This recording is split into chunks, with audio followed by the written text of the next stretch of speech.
Welcome to this week's Tuck Shop podcast. Hope you're all doing well as we have entered the month of May. April. See? April Fools. Sorry. I'm Matt Cernell. I still know I am that. I still think that's my name. Coming to you, recording live here at the University of Pittsburgh at Johnstown's very rainy campus. You already heard Mr. Janicek laughing at me, which is appropriate considering I didn't remember what month it was. Hi, David. Hello, Matthew. How are you? Thought maybe you're doing an April Fool's joke No. on us all. You joker. The term would be over. Classes would be done. All my grading would be finished. Yeah, well, let's hopefully that people have tuned in prior to you saying that so they don't all of a sudden hear that and think that. Unless you're listening to the first time for this in May, and then welcome to May. Correct. All right, good. I'm just projecting ahead to help April. our audience. It is April. It is April. All right. As of our recording. Correct. So, David, we have some cool things coming up on the calendar. Yes. We So wanted to talk about. Being that we've devoted a good bit of our banter already to calendar and how to use one, I'm going to go chronologically. So chronologically, the month of April,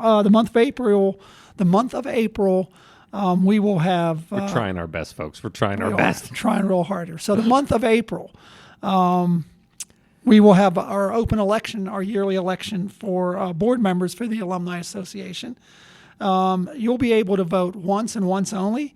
There's a link, but I'm not going to give you the big long link. I'm going to drive you to our Facebook page or our LinkedIn page. 6 candidates. We have 6 openings, so more candidates than 6, but nonetheless, you can vote for all 6, but you cannot vote for 6 times. So 1 vote per person. That'll open up today and will go per our bylaws till April 30th at the end of the day. So take an active part in. We've got some great candidates. We've got some that are looking to be reelected, and we've got some new ones showing interest. So jump on the Facebook page, jump on the LinkedIn page. That's the Alumni Association Facebook page, LinkedIn page, and vote for board members for the Alumni Association. So that's what's coming up in April. We get into next month, man. We get into May. May's just happening. We talked about it before and get a little bit deeper into the details. The Alumni Golf Classic is back. Wimber Country Club, May 31st. Registration starts at 11. You're going to get a lunch. You're going to get a golf, obviously. We're going to have a nice social hour. You're going to get a lunch and a dinner. Per golfer, $150 is what it's going to cost you. The memories you make will be priceless. We'll guarantee that. Dinner only, just say you're not a golfer or you can't fake it as well as some. $30. It'll cost you $30 to come into that dinner. You can actually come to the social hour at 5 o'clock down at the country club. So that is going to kick off that weekend. I know I talked before. The All Greek reunion starts the next day. So that's June 1st and 2nd. As I mentioned, we're going to do it here on campus. I'll give you a little bit more detail. Friday night, it's a free meet and greet at the Living Learning Center, Heritage Hall, from 7 to 10. That'll cost you nothing if you just want to come up and meet and greet. Saturday is the big day. Mimosa brunch starts at 11. That's a $25 ticket. We do a campus tour. We'll be doing tours between the hours of 1 to 5. The last tour will more likely start at 3. And doing these tours in the past, we plan for about 2 hours. It takes us about 2 hours for you and I to get the group around. Because the nice thing about those tours become so interactive that, we start out touring the campus. We have a set map that we want to use, but somebody will stand in front of something and say, boy, I remember this. And then the rest of the group chimes in. And then it turns into a half an hour stop while people are reminiscing. 45 minutes later, about half the facts are true, about a third of them are confused, but it's a good time. We're charging $5 for that simply because if you pay the $5, we're pretty sure you're going to show up.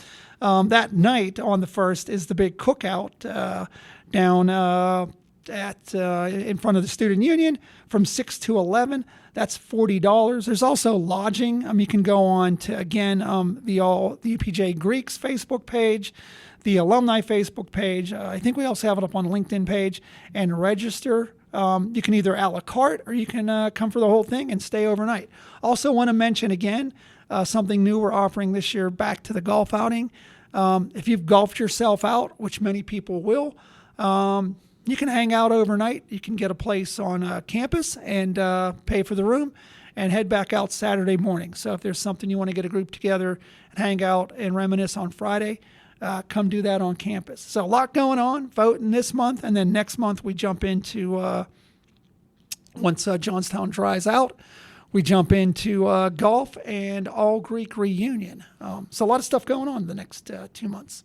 It's really exciting. I think the work that the whole committee has put in on the Greek side has been nice to see, and certainly getting up some of the able to register there on that Friday, and the swag bag and stuff that you get when you register is really cool. And I think the thing that stands out to me with the golf is that the idea is to generate resources for those scholarships that we do. So it's not something that ends up just as a something that you know where that's going, and it's going to help those scholarships. We were lucky a couple weeks back, or was it last week now? It was last week episode to talk to Hannah and Adeline about what getting the alumni scholarship meant to them. And there's dozens and dozens of other students over the years who receive that because people come out and have a good time and support that, and to be able to have an event that is not just fun and reconnects both friends of the university, alumni together, but then also have something that goes to support that effort and hear what that actually means to those students is really special across the board. Absolutely. Good times and great fundraising. I think encourage you both again, or everybody, to hit the, like David said, the Facebook and LinkedIn page for the Alumni Association. You can see that. If you can't find it or you're not sure where to quite get it, David, how do people get a hold of you? Get a hold of me. You can do the old-fashioned phone, 814-269-2081. If you're more inclined to type things rather than talk, DGJ, the number 7 at Pitt.edu. Give me a ring, give me a shout, drop me a line.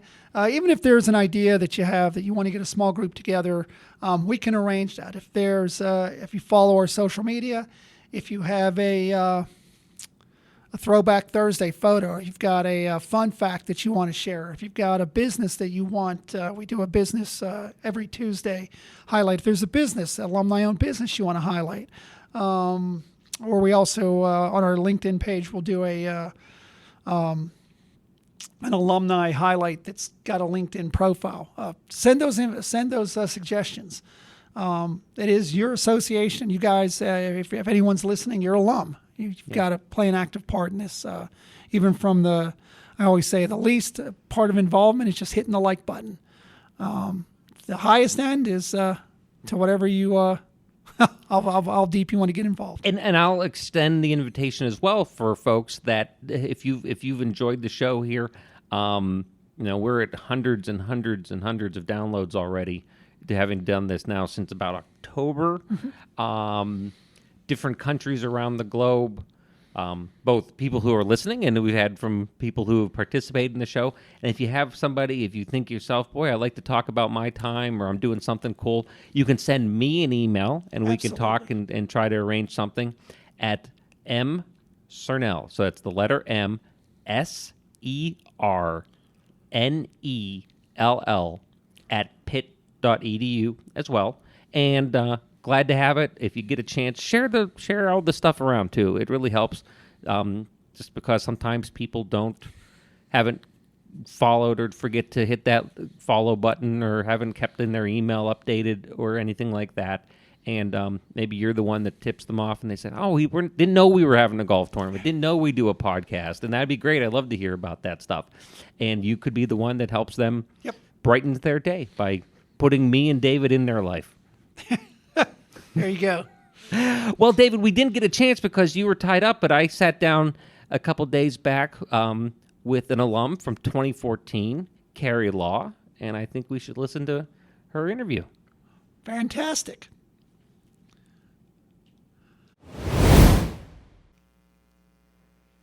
Today I get to welcome to the show Carrie Law. Carrie, good to see you. Welcome back. It's great to see you.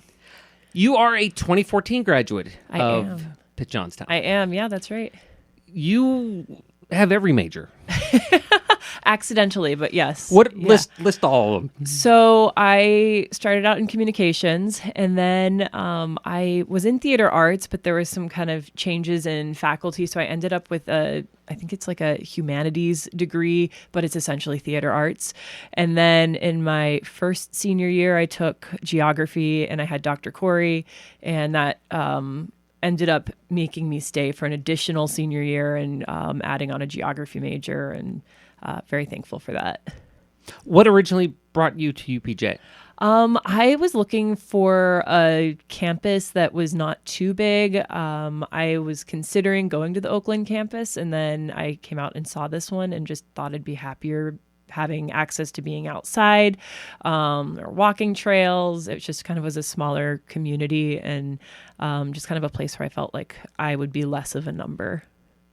And you eventually did get that experience? Oh, for sure. Yeah. Yeah. I definitely felt like I was able to have great relationships with people here, with professors, getting to do things that my friends at larger campuses didn't get to do. And so I'm really appreciative of that experience, and that I did make that decision and stayed here for the 5 years. Where after graduation here from UPJ, where did it take you? Yeah, so I kind of took a gap year. I don't know if that's considered a gap year between like undergrad and grad school, but I took a year off. I worked as a wedding planner, or like an event planner at Phipps Conservatory. So I got to do some really interesting events and meet a lot of wild people, and yeah, that's a whole other podcast in itself, I think. And then I started grad school at Pitt. I was there for 2 years, and I got my master's in public health. I focused on maternal health and global health, and that was a really cool major to be in, and especially before the pandemic, and kind of having more experience of like how important public health is. Unfortunately, at that time when I graduated, people didn't really appreciate public health until the pandemic rolled around. That picked up then interest in business for you, or opportunities? Well, so originally I was looking for jobs in public health whenever I graduated, and it was really hard in the area to find much. I ended up starting at a tech company in Pittsburgh, and I'm still there, called niche.com. We do research for K through 12 schools and colleges. We help people figure out where they want to go to school. And so not really much health related stuff. I actually am doing some geography related stuff in my role, which is kind of cool. But definitely not public health. But then once the pandemic did happen, I was kind of happy to be working from home and not kind of in the throes of it. You basically had you were doing it already, so it wasn't a Yeah. life-altering change for your work style. Right, exactly. Before we talk a little bit more about campus and so forth, we would be remiss if we didn't go through your most recent brush with fame on the Sure. internet. So, talk about it. What occurred that led you to international stardom Yes. for a brief period of time amongst Yes. different agencies and news media? This is truly like one of those 15 minutes of fame stories, and I'm very happy the 15 minutes are done for the most part. But Sorry. yeah, so no, you're fine. So back in December, we've been in the process of renovating our house, and we have a 7-year-old dog, and the people that were doing a fence project for our house, they requested cash. If you're doing a project in Pittsburgh, that's kind of the norm. If you want to get something done, you're going to be paying in cash typically. So we pull out $4,000. My husband puts it on the countertop, and then we kind of go about our morning. And like maybe 30 minutes later, I hear my husband yelling, "Cecil ate the cash. He ate the money." And I'm thinking, what could he be talking about right now? And so I go running over and I realize that our dog has pulled this envelope of cash and has just destroyed it. He's eaten bills. He's ripped them up. There's like money all over the floor. It was a disaster, and like kind of I don't know, just kind of like this pit in your stomach feeling of like, what do I do next? And so then we called the vet. They said, he's a big dog, he'll be fine as long as he's going to the bathroom and being normal, and he was fine. So then we called the bank, and they said if we tape stuff together, they could try to replace what we could bring in. And so we did that. We were able to kind of get together maybe 1,000 or so, and then we realized that the rest of it was still inside of our dog.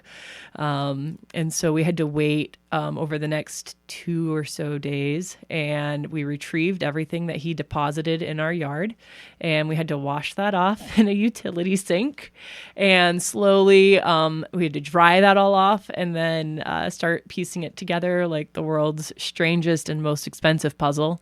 And eventually we were able to put together enough to get, I think it was around $3,550-ish back together and replaced. And we still have a few hundred left that we're just going to frame, because the whole thing has been so silly. We've been interviewed on podcasts, and this has been in like the news all over the world. My friend in Japan was sending me headlines that she's seeing of me in Japan, and it was just wild that so many people took to this story so quickly. We're coming up on almost 2 terms worth of these shows. And we've had business and accountants and Don Freeburg was on, who's part of the Apollo program. You're the first money launderer we've ever had on the show. That's exciting. There That's go. fun. Put that down first. I never really thought that I would be in the news for money laundering, and nobody tells you that could actually be fun. But here we are. So we're not going to count that as your advice to students. Yeah, don't launder money. Think back to your time here at UPJ. Yeah. What are some of the memories that stick out the most to you about your time? Yeah, I had a lot of fun working in residence life. I was an RA starting actually my freshman year, which is not very typical, but they needed to hire people. And so my second semester, I became an RA, and then was later on a resident director. I'm still friends with a lot of the people that I worked with as well as residents, and I still like run into residents from time to time. Sometimes I don't remember them, and they'll point themselves out, and I'll kind of like jog my memory, and it's really cool to just see how those people are all doing today. But yeah, that was a fun time. We got to do community planning events, stuff like that. And it was just kind of a fun community and a fun way to be involved with the student body. I also really enjoyed the times that I was working on shows on campus. I think my favorite one was when we did Jesus Christ Superstar. I think that was my freshman year. And again, just a really cool small group of people. And another one of those places where if you were at a really big school, you wouldn't be as involved in theater, just because there are so many people that you're kind of in competition with. I feel like I got to have such a variety within that experience in theater. Whenever I've been interviewing for jobs, and people will ask, okay, so musical theater's on here, what did you do with that? Is that helpful in anything? And it actually was, because we had to learn how to market our shows. We had to deal with budgeting. We were having to be really creative with creating our own props. There's a lot of organization and event planning that goes into that, as well as public speaking, and the whole performance aspect. But, it's stuff that you don't think of, that is involved within that major, within those activities, that you're really learning so much that you take with you. And I think, like I said, if I was at a bigger school, I would have missed out on a lot of that. I know that I'm going to direct people to the humanities and theater department social media pages to see. I know in the next week or two they're coming up and they're doing, I forget which Shakespeare play they're doing. Oh, very cool. But they're going to do a Shakespeare play, and because I have several students in classes with me who are in classes that I'm teaching that are, you're coming, I'm like, trying to try to. Yeah. But that is coming. So I'm going to direct anyone who Yeah. wants to come out on campus and actually see one of those shows to their social media so you get the exact date. It's like the first full weekend in April. I say like the 5th, 6th, 7th, 8th, somewhere in that ballpark. And just to kind of remind everyone on the listener side of things. Excuse me. While we're thinking about history and so forth, history kind of brought you to campus to sit with us today, because you didn't come just for the chance to sit down and talk to me, which everyone is dying to. But what brought you to campus today? Yeah, so like I said earlier, I ended up with this surprise geography degree, and a huge part of that, probably the largest part of that, was because of Dr. Corey. If anybody had the chance to have Dr. Corey as a professor, you were so lucky. He truly changed my life, and even within my graduate studies, he was involved in that as well as an advisor for my thesis paper that I did at the end, because it kind of overlapped with stuff that he had researched. But yeah, he's just fantastic. And so because of that, I'm happy to be involved with the scholarship that we're putting together in his name, and just hoping that we can help other students in the way that he has for years. If people want to find out more about some of that effort, where can we direct them? So there is a website. And so first of all, the name of the foundation is the William Corey Foundation for Geography Education. And then if you go to williamcoreyfoundation.org, you can get more information on what we're doing, as well as there's a link to donate right on that website. And then you might see flyers if you're on campus, and there's a QR code that will direct you there as well. That's great to see that kind of interaction, and that there's so many stories that we hear from all the guests who've come on and said, I have that special mentor, that person, that memory that connects back. So that's really, really neat that that's happening. You're going to potentially see students today, but for any student that listens, what thing do you wish somebody would have told you when you were a student? I think I wish that I had taken like a few more gen eds. I know that sounds silly, but that was kind of what led me to geography, and that was so far out of what I thought I would have enjoyed doing. And so I think, even if you're not necessarily doing gen eds, just getting involved in activities or with clubs that you might not necessarily connect with right away, because you might find a passion in there that you just didn't even realize that you had. And so I think that that's super important, especially if you're a freshman, of just trying to branch out and try some new things before you really set your mind on what you want to do. It's possible if I had taken Dr. Corey's class earlier, I probably, would have had an even greater focus on geography earlier on. I know the feeling. Someone who got kidnapped in his freshman term. Oh, there you go. Did the same thing. Yeah. It's interesting how our stories kind of mirror, because I was communications as well. Okay. When I came in. Yeah. But I didn't make it past the first 6 weeks. Okay. Oh, no. Before he kidnapped me. So, Carrie, thank you so much for coming and spending a little bit of time here and telling your story and Of course. reliving your poor dogs. No problem. Thanks so much for having me. The Tuck Shop podcast is recorded live on the University of Pittsburgh at Johnstown campus. Update your contact information with us by visiting johnstown.pitt.edu/alumni. Connect with us online via Facebook and LinkedIn, or consider donating to the university at give2, that's giveto.pitt.edu/giveupj.